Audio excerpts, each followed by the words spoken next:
भाई यहाँ पे क्या हो रहा भाई, ये कहाँ फंस गया भाई मैं।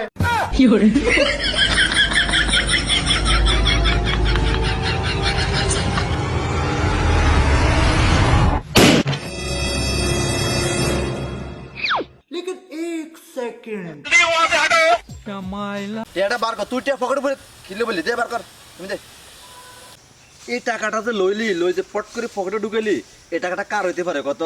এটা কোন গরিব অসহায় হইতে পারে, কোন ফকির আমগরে হইতে স্কুলে পারে। কি শিখাইছে? স্কুলে কি শিখাইছে আমগরে? স্কুলে শিখাইছে রাস্তাঘাটে টাকা আর তোর স্কুলের কথা বাদ দে বেটা, বাবা মা আমগরে কি বাবা মা শিখাইছে? ঠিক আছে, হাতে কাটা টাকা টুকা পড়ে গেলে নিত না। এই টাকাটা এমন কোন মানুষ হইতে পারে বেটা? দেখা গেছে একজন মায়ের হইতে পারে যে মায়ের কালকে অপারেশন, হ্যাঁ হ্যাঁ এমন একজন মানুষ হইতে পারে যে মানুষের ঘরে কোনো ভাত নাই, হ্যাঁ হ্যাঁ এমন একজন লোকের হইতে পারে যে লোকের বাচ্চা অসুস্থ হয়তো সে ওষুধ কিনতে যাইতেছে। হ্যাঁ হ্যাঁ তো এই টাকাটা এভাবে নেওয়া উচিত না, উচিত না। কিন্তু একটা বুদ্ধি আছে বন্ধু। হ্যাঁ ক ক ক ক তুই ফকির সাজবি বুঝতি? হ্যাঁ তুই ফকির সাজবি, হ্যাঁ। এদের ভিক্ষা দিয়ে বাস, তাহলে তো আঙ্গুটি হারানো যায়।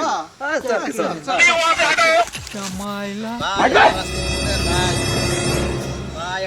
भाई यहाँ पे क्या हो रहा भाई, ये कहाँ फंस गया भाई मैं। টাকাটা আমরা খাইতে পারি, হালাল হয়েছে।